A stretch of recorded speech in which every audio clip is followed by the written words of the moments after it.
Mohammed సిరాజ్ని champions ట్రోఫీలో drop చేశారు కదా, అవును. ఎక్స్పెక్ట్ చేశారా మీరు? లేదండి, అంటే ఏమనిపిస్తుంది మీకు దానిపైన?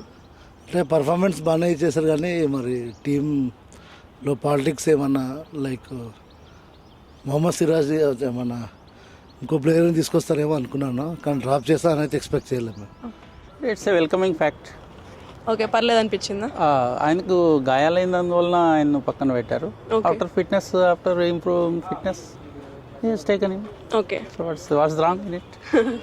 Okay okay.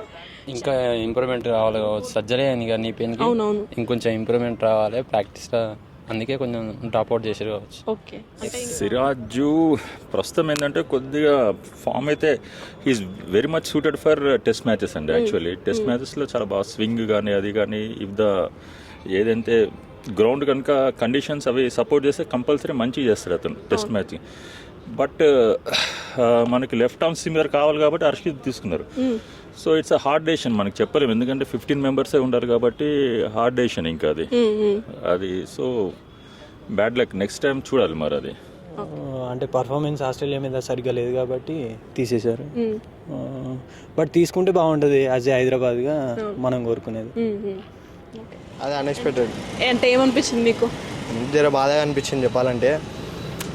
తీసేయొద్దు, ఉంచాలి, కాకపోతే తీసేసిరు. బ్యాడ్ లక్, అనుకోలే.